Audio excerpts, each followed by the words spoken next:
Okay. Let's do it. Let's do it to it.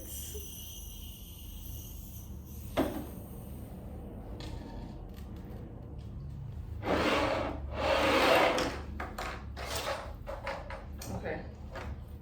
I'm excited. I'm gonna say, so we're back. We got 4 elements reading. We're gonna do air signs today. Air signs, and then fire signs, and then water signs, and then earth signs. Try to remember the order. So let's see these really quick. Got all the like offerings over here. It just happened like that. How's everyone feeling? How did you like the last reading? It's definitely on the up and up. How did you like it? I can't remember it. Let's see what we pick up this time. Oh, it's still up here. Oh yeah, I said in the last full moon reading I did for Scorpio that I was gonna stop playing the music because it was too loud. I felt like every time I would listen back, it would just be like too loud. And sometimes it would be perfect, and then I'm like, okay.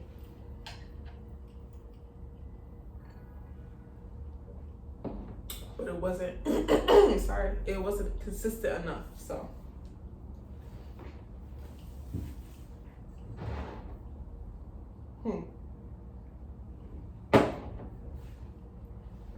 See that right? A lot of stuff over here.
This is my my very first deck I ever had. Chakra healing. It's old. You can feel the oldness. You can see the oldness. Look at it. I love it. Chakra healing deck. I'll do this for us first. We can just pull like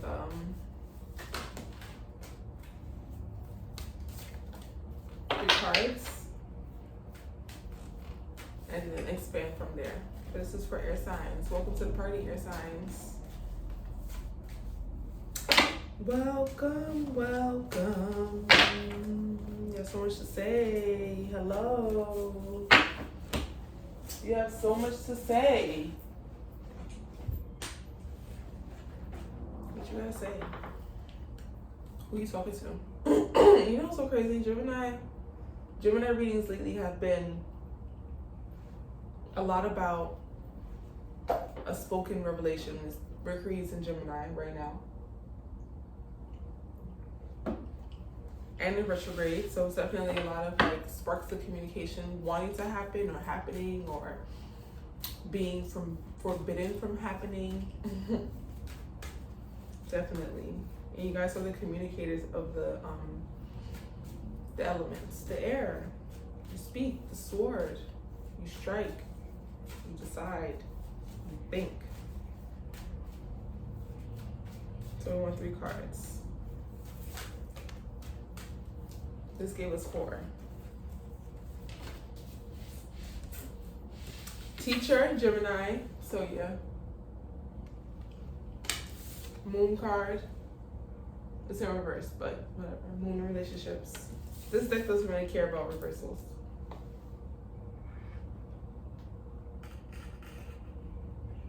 So I don't.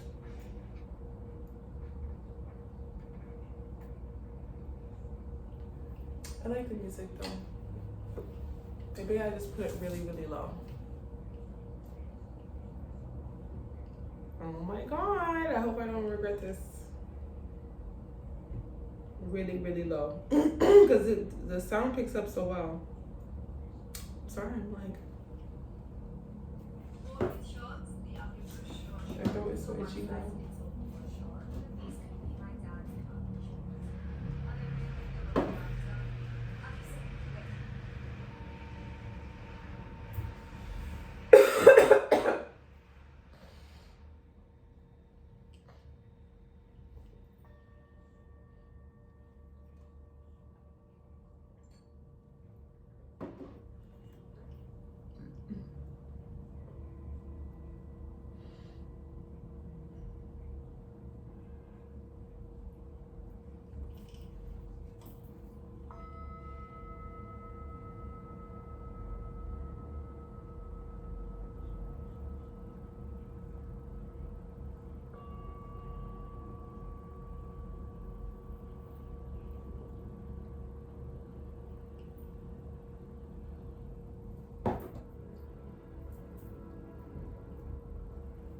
Like right there, right? Okay. Identity, will, soul, plexus, which is very interesting because I know a couple of Aquarians who are definitely working through how they're showing up in the world and their face and their energy, like what they're projecting. And then soulmate is the last card. This is very interesting. Very interesting. So it's so funny because I connect with all the elements in this own way. I have all of it in my chart in very important positions, planetary placements. So I can see how all of this works out. Definitely like it's a transformative time in a way where you're focused on, you're working on the power of your, like the like, not how strong your mind is, not how strong, like how smart you are. You know what I mean? Like how much knowledge you can gather and integrate into your being so that you can actually utilize it in every day. So the plus side about air signs is that you can take information and it becomes yours. You know it now, and you can pull information too that you don't even know where the hell it came from.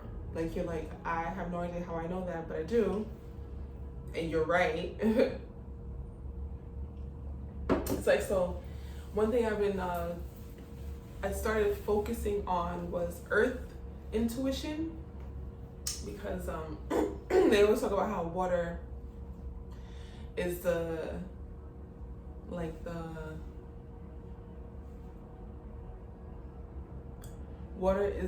mother of intuition. You know, like if you don't have a lot of water in your chart, your intuition is, you know, your connection to intuition might be challenging. Okay. But what about like earth intuition and air intuition and fire intuition? Like these,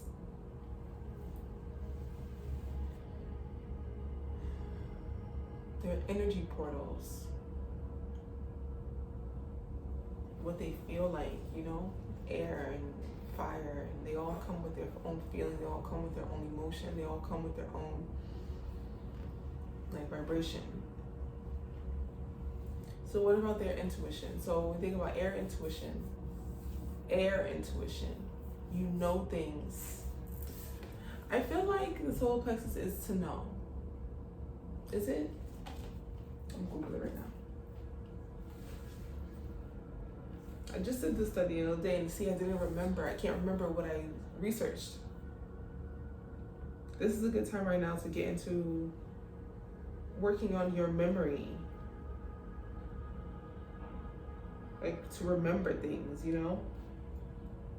I can phrases.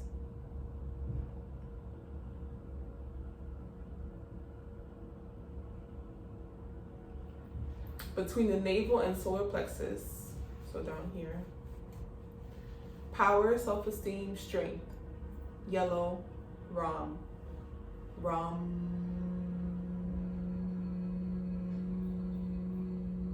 Like that. If you're balanced in your solar plexus, you will feel energetic, strength, confidence, strong will, mental balance, health, confidence, active. If you're unbalanced, you will feel guilty, lack of energy, weakness, allergy, fatigue, low self-esteem, worthlessness, digestion, and liver problems. To know, so I was saying to know, like you know, because this is in the area of your gut feeling, your intuition. So even for women, they say the womb area, the stomach, your gut. And for men, I genuinely believe, and I know it's true, but I haven't had enough men say yes to it. I'm waiting, but that their groin is like their space of like knowing when something is true. Like if you feel like the spark in your, you know, that's how you know, like, yes. That's what I think. Let me know. So like, it's in that same area. So it's like to know and to have that, like, you know, the truth. You trust the truth. You trust it. You trust yourself. Because you're confident in yourself and you know how smart you are. You know how powerful you are because you've affirmed yourself in your solar plexus energy. Affirming yourself in your solar plexus energy. The mood and behaviors is definitely integration. It's definitely a moon-based integration. So it's like taking into consideration how you feel. Oh, girl. Okay, it's not dying anymore. I hope I didn't change stuff. Whatever. So we're talking about the moon, tapping into the moon to integrate all the teachings that you've learned, all the lessons that you've learned. So going into the darkness of the moon. I told someone the other day, it was a dream analysis I did for a client. I told them, don't be afraid to go onto the far side of the moon. So we do moon work, moon magic and stuff. The way that I like to strengthen my magic is under the moon. We tend to focus on just the side that we can see, the illuminated side, the side that's, you know, the crescent, the waning, the first quarter, the full, the no moon. There's no moon in the sky. We always talk about those phases, but we don't really talk about the dark side of the moon and the far side, like the side that we don't see, or even when it's in illumination but it's not full illumination, the side that we don't see, the side that's in the darkness. Tinashe has a song called Far Side of the Moon. She pretty much saying that she's like gone, like she's gone, like don't come looking for her. That's pretty much what the song is saying for like the whatever guy or person she's dating. It's like the side that it's like the undercover subconscious side of your mind, your emotions. Undercover subconscious side. The side that's not too obvious, which is why taking the period of like going within and going slow and focusing on how you feel and what you're thinking, and you know, just like being aware of yourself, self-awareness, basic self-awareness, because that's when the things that you can't see come out and you notice it. You're not just living life, and you're not just in your first space, the face that you show the world. Gemini is the big one this week. Every reading, there's one sign that's just like pokes its head out, and I keep saying that it's their reading, but it's all of them. You know what I mean? So like when the water signs, I kept saying Cancer, even though it's all water, but it's like Cancer is pay attention. Gemini space for you. So soulmate card, so this is fun because what you're doing is you are magnetizing the soul perfect opportunities and people and incidences and circumstances and experiences. The more that you do this over here, you know what I mean? Teacher, moods and behaviors and identity and will, soul plexus. The more that you keep harmonizing with yourself and keep creating, you know, like peaceful understanding and self, like grounded self-awareness, empowered self-awareness, cleanse self-awareness, tapping into your confidence, into your who you believe you are, your identity, your true identity. Your true identity. Let me read this book. Do I have it? Oh yeah. I met a wizard and I've been getting really cool things ever since I met him. Beyond Birth and Death. It was from a monk who was walking down the street. You never really get these things. Like you always just let these people just keep going by, but we ended up with one.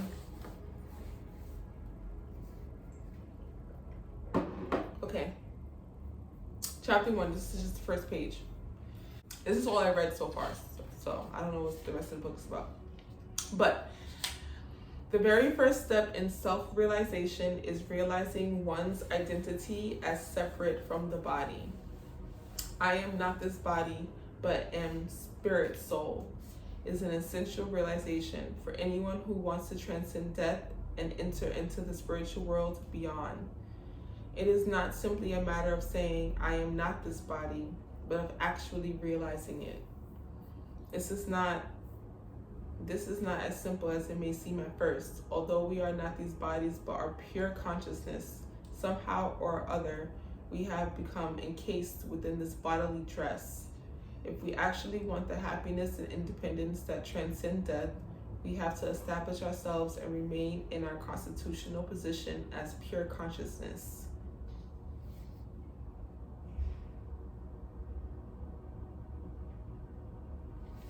Pure consciousness. I don't know why I had to read that, but I'm stuck on the solar plexus energy here, because that is like your true, that's where you develop your identity. So you know you are pure consciousness, you know how powerful you are, you know, these are just facts, how cosmic, how divine we are created to this day. Like pure, like think about pure raw creation. Like you think about the first time we did this with God and man, and using the dirt of the earth, the woman's soil, fertile soil, to plant the seed of man, to plant the egg, to plant the sperm, however you want to talk about it, call it. Conception. This is the most magical, miraculous thing that we can ever do, is to conceive, idea, baby, human, relationship, self, conceive the self. Conceive the self, create the self. And as you're creating the self, you are raising your vibration, because you're putting yourself in conscious action, intentional action, higher manifestation, and alignment, right? So you're awakening, you're waking yourself up. You're waking yourself up to yourself. You're waking yourself up to yourself. And you're just vibrating higher into yourself, whatever that self is in this current time. And then you align with your soulmates.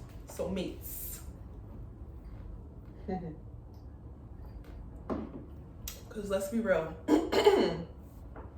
What seems to be working for human beings is to be in a multitude of relationships with different people. Now, when I say that, the first thing that your energy portal might do, or your energy space might do, is take you down the path of, multiple boyfriend and girlfriends. I don't like that. I'm jealous. I am mad, and you get uncomfortable on that. But what truly the pathway I was trying to express was multiple relationships of all kinds with all different people. Mother, father, sister, brother, friend, lover, teacher, cousin, coworker, all these different types of relationships that we have with all the different types of people that we interact with. And those are just titles of the things that they represent in our lives, whatever they represent in our lives. Just to categorize them and make it easy, but these are just people that you're interacting with, and you get closer to them based on the things that you're doing, where they stand to you. You know what I mean? These are relationships with multiple people that I'm talking about. That at this point now in our 5D consciousness, we understand that these relationships are all equally valuable and important. So they all deserve equal effort and time and energy into all of them. This is interesting because I saw, it's like now all of a sudden I want to cough. I saw something about an Aquarius. Like there's like a little snippet reading of them on Instagram. And it said something like, you are focused now on like kind of like showing up for people the way that you know is the right way to show up for them, and like understanding the value of who's around you and being the same person in all the different rooms and spaces. And it was like just saying like you finally are understanding like your value, you have your confidence, and you understand the value of those around you, type of thing. And so that was nice because sometimes, you know, the air signs can definitely get very selfish or, you know, very concerned with themselves. They can, because you're just like, you are your own entity. You are self-actualized. Because people can feel you. People can sense you. You are, you know. So you don't need, a lot of times, you love the freedom to be able to express and to live and to, you know, experience the world through your lens, especially in Aquarian energy. So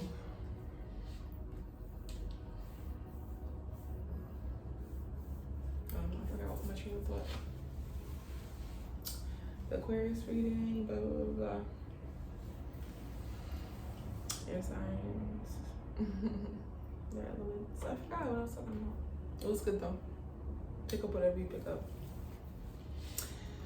Your emotional space, getting into your emotional space under your moon. Under your moon.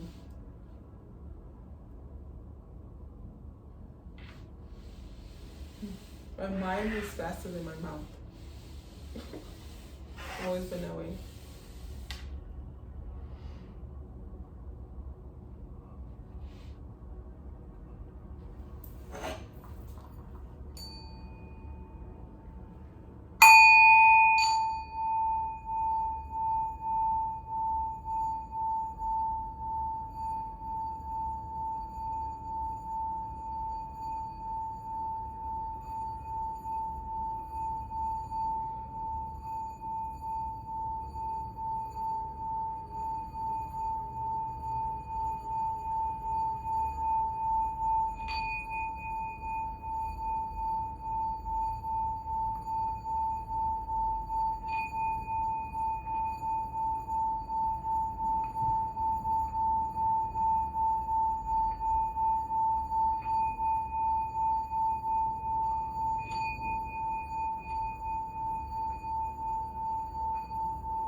Let's clarify a little bit.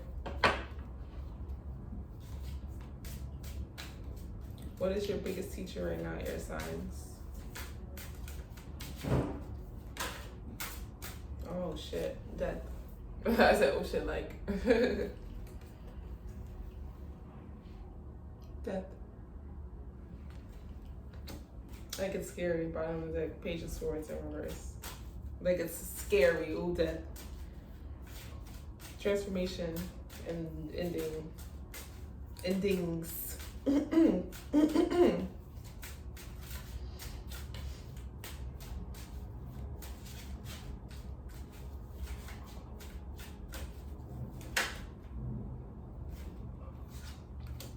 Nine of Cups, Queen of Pentacles.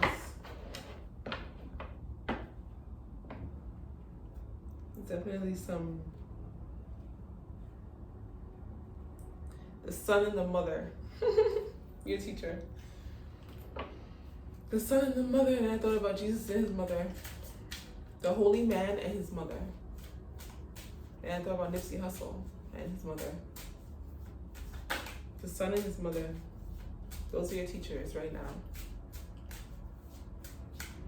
Reformulate the way that you think about, like,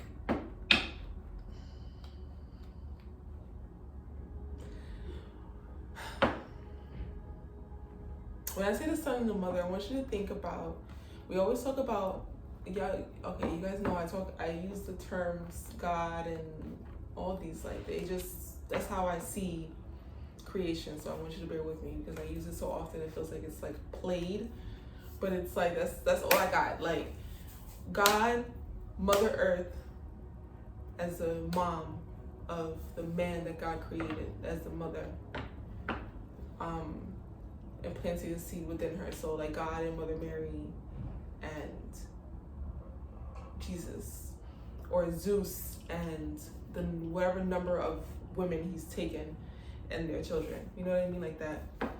This God power planting the seed within the mother power and creating the son power. The mother she's often forgotten in the way that how does Mother Earth feel about her child?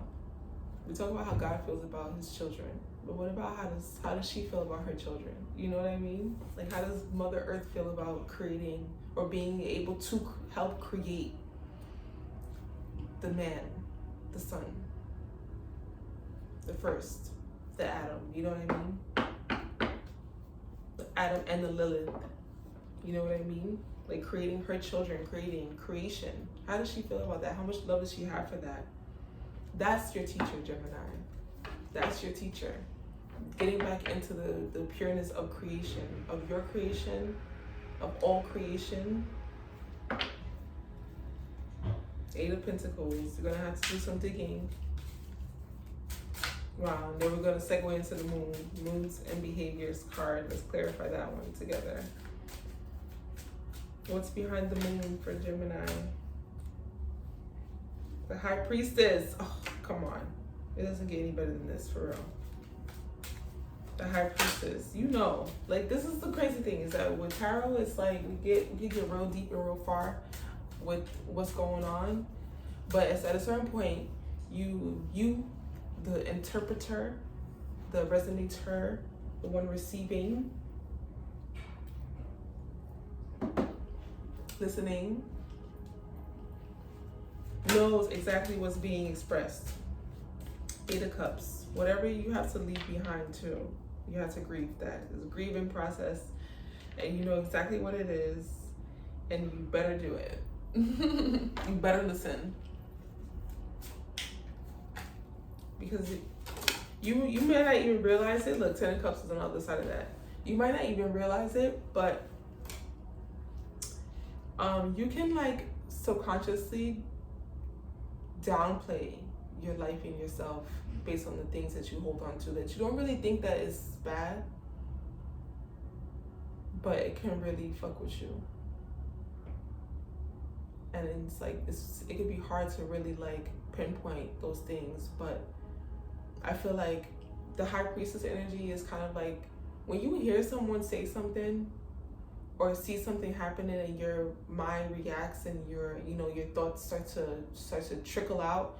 The first things that you think about is usually what needs to be focused on. Like we say this in all these different types of ways, but it's really like first thing that comes to your mind, that's the major truth, because there's no tainted like thought process on it. It just came up. So for me, I'm gonna be real honest and transparent. parent when I say things like in the reading, because you know the truth is the fucking truth. I'm just a vessel. When it comes up that whatever you know you need to let go of and stop doing and break habits and stuff, and the first thing I think about is smoking weed. That's always what I think about, or like drinking alcohol. And so I chill on alcohol. I don't drink that much, but I still smoke, and I'll still smoke even when I hear that I should stop. And every time I hear that I should stop something, that always comes up. And you know what's so crazy? You want to hear a funny story? I carry my weed in a mason jar, right? With the grinder, with my rose petals, the weed, the paper, the lighter. Like I have all my tools all in a jar. And usually, like, you know, the jar is sitting on my vanity, and I don't really pay any attention to it, but it's usually in my purse, or, you know, I had it for so long. Tell me why the other day Kitty threw my jar out the window. I live on the 4th floor. She threw it out the window. And I didn't know that it was my weed jar until, because my mom was like, she threw something out the window selling glass. I said, oh my gosh. So I didn't know it was my weed jar until I went to say, okay, I took my time to go outside, and I said to myself, grab your weed, or, you know, grab a clip so that you can smoke it while you're going outside. You're going outside anyway. Went to look for my jar, realized that the jar was nowhere to be found, realized she threw it out the window, went outside to go get it now because I'm freaking out. Everything is gone. The weed is gone, the grinder is gone, the paper is gone, the lighter is gone. The only thing left is the rose petals, of course, it's with the glass shards. And that was the second time she threw weed out. She threw my weed out. And I keep getting those types of messages like, are you not listening? And I'm not listening. I'm really not listening. I'm literally not listening. I'm being so honest right now. I'm not listening. And I don't even know the detriment behind not listening to this.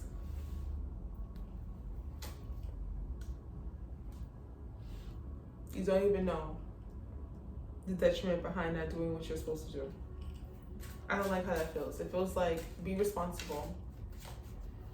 And then on the other side is 10 of Cups. It came right out after. Solar Plexus, identity, and will.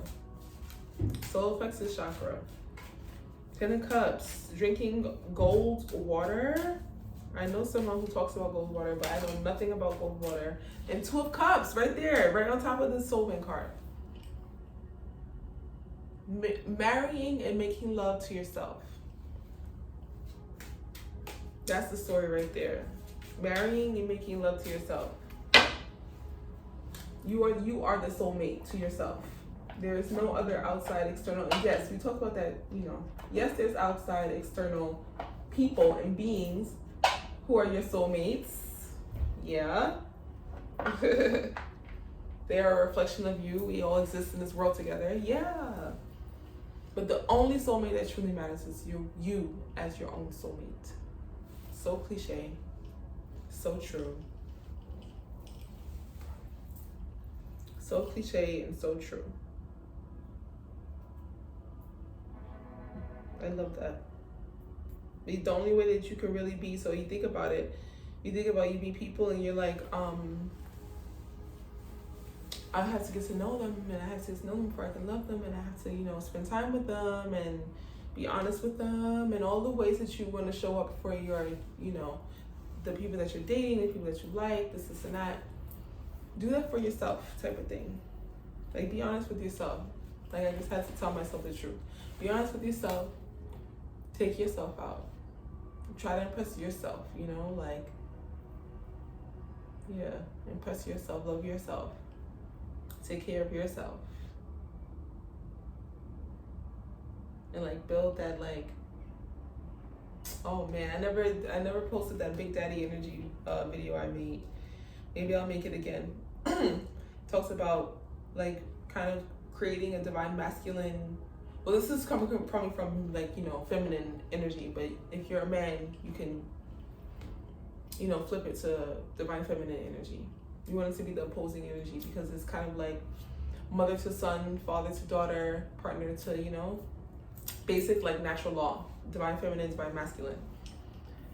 So in your Big Daddy energy, you think Capricorn, major Capricorn vibes, where you are you kind of like formulating this voice and energy behind your divine masculine counterpart, in his truth and how he shows up to you, in his honesty and his like highest form, and just like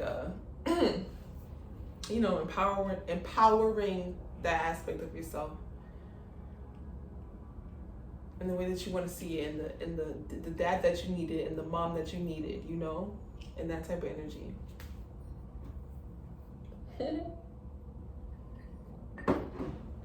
Something like that. I mean, I guess I also mentioned in that video too, you can do it for both, like divine feminine and divine masculine. So like formulating this like ideal mother and father figure so that you can nurture yourself and self-soothe yourself. So it's both divine, big daddy energy, big mommy energy. You do it for both. Okay. Higher level every time. Do it for yourself for both. But definitely getting into alignment with your love affair. Your love affair. One card I keep seeing, or this like it's popping up and it's like very vibrant to me, is the pleasure card in this deck. It's Vesta. Do I want to show you? I don't feel like looking through the cards though. Renewal. So all the cards that's in here that's pink is definitely like divine feminine, of course, and like creation and things like that. Yeah, I'm not gonna go through the cards, but it's Vesta and she's pleasure. And have some fun.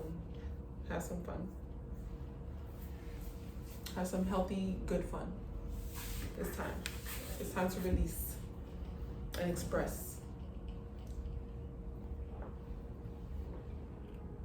Hold on to your sacredness. There's a lot of water at the end. 8, 10, 2. Understand your sacredness, hold on to your sacredness, but also release too. You can't hold on to water. You can't hold water. You can't hold water. So you either hold it in your mouth, you're gonna have to open your mouth and breathe, or you hold it in a bucket, you got to put the bucket down. You hold it in a lake, in a pond where there's no flow, the water becomes gross and stagnant. You have to move water. You have to move it. You have to release. Okay, I think that's good. That's good. I loved it. That's good. It feels very airy and light, like a good air sign would feel. And I like that because it was heavy after we didn't even talk about it after the eclipse. It was really heavy and really like, during the eclipse it was heavy. Even if you felt good, because I felt good, you know, we did the ritual and everything felt aligned. In alignment, it still was heavy. It was still like, wow, like healing much, revealing much, you know. So it feels good now to be back into like lightness, and it's a nice way to start our elements in the air sign. So I hope you enjoy. Take what resonates, leave what doesn't. Comment what you thought, what you think, like it, share with another air sign. Also, always look at all your other placements too. My air sign in my chart is my Gemini, right? It's my Gemini rising. Also like to channel Saturn energy, and my Saturn is in Aquarius. So like whatever you want to channel it for, everything resonates with everybody. We are all one. We are all the same. So enjoy. TTYL.